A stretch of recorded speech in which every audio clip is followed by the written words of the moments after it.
Hey friends, hi, welcome to your channel Bina studies. कुछ लोगों ने मुझसे पूछा था कि मैं कट ऑफ बताऊं। हालांकि मैं कट ऑफ बताना नहीं चाहती, क्योंकि जितना मेरा 5 साल का एनालिसिस रहा है उसके अकॉर्डिंग कोचिंग वालों के एनालिसिस कभी भी सही नहीं हो पाते। वो हमेशा 2-3% ऊपर नीचे होना ही होना होता है, ठीक है। तो और एक तो मुझे लगता है जब आप पहले से प्रिडिक्ट कर देते हो ना इतना कट ऑफ, तो फिर और टेंशन होने लगती है, ठीक है, कितना जाएगा कि नहीं जाएगा। तो मुझे तो ऐसा लगता है कि रिजल्ट के लिए वेट करना चाहिए, एटलीस्ट आंसर की के लिए वेट करना चाहिए। क्योंकि बहुत बार ऐसा होता है ना, मेरे खुद के साथ हुआ था कि मैंने 6 सवाल पे उनको उनका जो आता है ना कि आप क्वेश्चन डालिए और पैसा पे करिए, 1000 रुपये वो पर सवाल लेते हैं, वो आप प्रूफ भेजिए, वो उसको सही करेंगे। मैंने 6 सवाल के लिए को अपना डाला था ऑब्जेक्शन, पर वो 6 के 6 सवाल मेरे बहुत साल पहले की बात है, उन्होंने मेरा वो सही नहीं किया। मेरे 6000 रुपये भी गए। और जब मैंने उनको फ़ोन किया तो उन्होंने मुझे बोला भी कि देखिए, जब ऐसे किसी एक बच्चे के ऑब्जेक्शन पे नहीं होता, जब बहुत सारे बच्चे हो जाते हैं तो फिर कमेटी बनाई जाती है, किसी एक के लिए एक्सपर्ट नहीं बुलाया जाएगा। हालांकि ये नियम बहुत गलत है, लेकिन जो भी है, तो मेरे कहने का मतलब ये है, वो कभी कभी उस आंसर को सही मान लेते हैं जो सही नहीं होता। तो मेरा कहना ये है कि वैसे तो आपको वेट करना चाहिए, बट ठीक है, अगर आपको जानना ही है कट ऑफ कितना, तो मैं पहले आपको वो कट ऑफ बता रही हूँ जो अभी तक की सारी कोचिंग्स ने जो एनालिसिस किया है उसके हिसाब से जो उनका कट ऑफ है, पहले मैं वो आपको समझा देती हूँ। देखिए, अब कोचिंग्स का जो कट ऑफ है जनरल कैटेगरी के लिए, बहुत सारी कोचिंग का एनालिसिस को किया मैंने, उनका देखा कि वो कितना कर रहे हैं। तो उनका ऑन एवरेज ये था कि अगर आप जनरल कैटेगरी से हैं, ठीक है, और अगर आप नेट करते हैं तो आपका एटलीस्ट 51% से 51 और 52% के बीच से लेके आपका 54% तक हो तो आप नेट हो जाओगे, ठीक है। अगर आप JRF होना चाहते हो जनरल कैटेगरी से, तो उनका कहना है कि मैक्सिमम कोचिंग का कहना है कि आपका 57 to 58% हो और वहाँ से 61 तक हो तो आप जनरल कैटेगरी से नेट JRF हो जाओगे, ठीक है ना।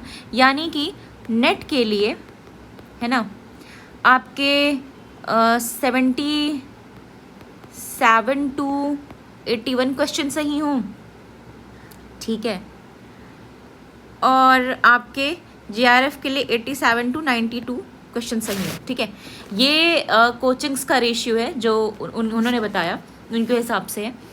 फिर EWS के बारे में जो एनालिसिस रहा वो ये था कि EWS कैटेगरी के लोगों को 49% से 51% के बीच में अगर वो होते हैं तो वो नेट हो जाएंगे, ठीक है। इनफैक्ट 48 भी रख लीजिए, 48 to 59 रख लीजिए। और अगर वो JRF होना चाहते हैं तो JRF के लिए 55 to, ठीक है, 51% तक आप हैं तो आप JRF हो जाएंगे, ठीक है ना। ये EWS की कैटेगरी है, ये EWS के बारे में बता रही हूँ मैं आपको, ठीक है। और जो आपके नेट के नंबर हों वो 144 से लेके 152 के बीच में हो, या 53-54 भी मान लीजिए, यहाँ ये नेट के होने चाहिए। अगर आपके JRF के बात करें, JRF के नंबरों की बात करें, तो उनका ये कहना है कि 165 से 67 या से लेकर 172 तक हो तो आप EWS कैटेगरी से JRF हो जाएंगे, ठीक है। ये आपकी JRF की कट ऑफ है।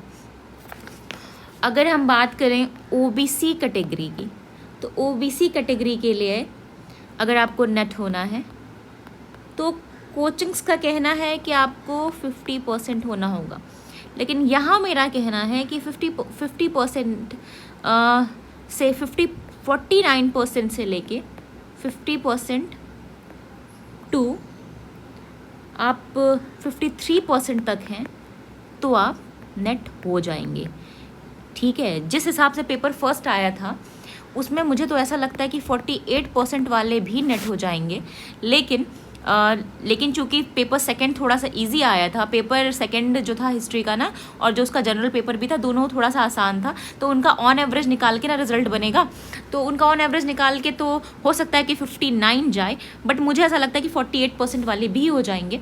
रही बात OBC के JRF की, ठीक है, OBC जो JRF कैंडिडेट्स कितने परसेंटेज में होंगे, तो अकॉर्डिंग टू कोचिंग्स 55 to 58%, ठीक है।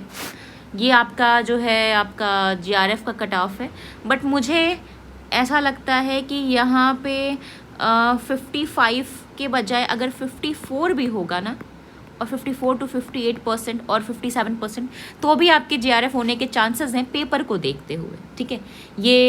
ये मेरा अपना एनालिसिस है, ठीक है। अगर हम बात करें SC और SC कैटेगरी की अगर हम नेट की बात करें तो उनके लिए 48 to 51% माना गया है कि वो इतने, अगर उनका इतना आता है तो वो आपका नेट हो जाएंगे। और अगर उनका JRF की बात करें तो उनका 57 टू,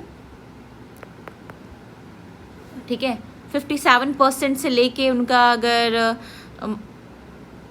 58 के आसपास है तो वो JRF हो जाएंगे।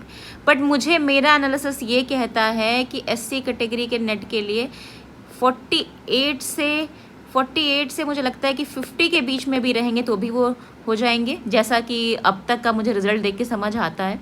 और JRF का मुझे लगता है इतनी हाई कट ऑफ तो नहीं जानी चाहिए, मुझे लगता है कि उनका JRF का 55 to 54 से लेके 58 के आसपास जो होंगे वो JRF हो जाएंगे। अगर हम ST कैटेगरी की बात करें तो ST कैटेगरी में नेट के लिए 44% से लेके 47% तक लोगों ने एनालिसिस करा है, ठीक है। तो मुझे लगता है कि ये 44 बहुत शायद मुझे ऐसा लगता है ये एटलीस्ट 46% के आसपास होंगे, 46 से 48 के बीच में तो मे बी नेट होना पॉसिबल है। और अगर मैं इनके JRF की बात करूं, ठीक है, इस कैटेगरी के JRF की, तो मुझे ऐसा लगता है कि ठीक है 48 से 51% के आसपास के लोग JRF हो जाएंगे। ये रेशियो 49 भी हो सकता है और ये रेशियो 53 भी हो सकता है, ठीक है। ये डिपेंड करता है कि सेकंड पेपर का और फर्स्ट पेपर का ऑन एवरेज निकाल के कितना बनता है। इस पे देखिए, ये केवल एक एनालिसिस होता है, ठीक है ना, ये केवल एक एनालिसिस है कि ऐसा कि हमने पेपर को देखा, हमने कोचिंग्स को एनालाइज किया, हमने पेपर को एनालाइज किया और हमने ये निकाला कि इतना होना चाहिए according to them and according to me, ठीक है ना। बट इसकी कोई श्योरिटी नहीं है कि इतना ही होगा, इसके आगे पीछे भी होगा। बट मेरा ये मानना है, बहुत सिंपल सा मैं आपको बताती हूँ, एकदम सिंपल सा, ठीक है। देखिए मैं OBC और जनरल की, इनफैक्ट EWS की बताती हूँ आपको। मुझे ऐसा लगता है कि अगर आप इन तीनों में से किसी कैटेगरी से बिलोंग करते हैं, ठीक है, और अगर हम केवल नेट की बात करते हैं ना, और आपका पेपर फर्स्ट है, मुझे ऐसा लगता है कि अगर आपका 25 से लेकर आपने 28 सवाल सही किए हैं, ठीक है, एक दो आगे पीछे कर लीजिएगा, 24 भी हो सकता है, वो 27 भी हो सकता है, इतना प्लस माइनस चलता है, ठीक है। और अगर हम पेपर 2 की बात करें, ठीक है, पेपर 2 की, तो इसमें मुझे लगता है कि अगर आपका 28 से, इसको आप 30 भी कर लीजिए क्योंकि थोड़ा सा इस पर मेरी थोड़ी हाई होती है, ठीक है, 30 से लेके अगर आपके 35 के बीच में या 34 के बीच में सवाल सही हैं, ठीक है, ठीक है, अगर आपका 28 से 30 सही है, सॉरी, ये मैंने पेपर सेकंड नहीं, ये मैंने इनका JRF का बता दिया, ये JRF का है, ठीक है। ये तो नेट के लिए मैंने बताया कि इन तीनों कैटेगरी में अगर आपके 25 से 28 के बीच में होते हैं, प्लस माइनस 1-2 कर लीजिएगा, तो आपका नेट होना है। और अगर आप 28 से 30, वैसे तो 30 मान के चलिए, 30 से 35 या 34 के बीच में आपके सवाल सही हैं, तो आप JRF हो जाएंगे। ये फर्स्ट पेपर का मैं आपको बता रही हूँ। अगर मैं पेपर सेकंड की बात करूँ इन दोनों कैटेगरीज़ की, इन तीनों कैटेगरीज़ की, तो देखिए मुझे ऐसा लगता है अगर आप 58 से लेकर, ठीक है, 60 के बीच वाले हैं, ठीक है, या आपका 55 से 58 के बीच में सही है, ठीक है, चाहे मेरिट कितनी भी लो और हाई जाए, आपका इन दोनों में नेट हो जाएगा, ठीक है। ये मेरा एनालिसिस है, ठीक है। और अगर मैं पेपर सेकंड के मैं नेट की बात कर रही हूँ, और अगर मैं पेपर सेकंड के JRF की बात करूँ, तो मुझे लगता है आपको 60 के ऊपर होना है। अगर आप 60 के ऊपर हैं, ठीक है, 62, 63 से लेके आपके 65 तक क्वेश्चन सही हैं, तो आपका डेफिनेटली JRF हो जाएगा। इसका मतलब ये है कि अगर आप इन तीनों में से किसी कैटेगरी से बिलोंग करते हैं, नेट के लिए आपको सेफर साइड 28 सवाल सही करने हैं और JRF के लिए आपको अबव 32 रहना है, ठीक है।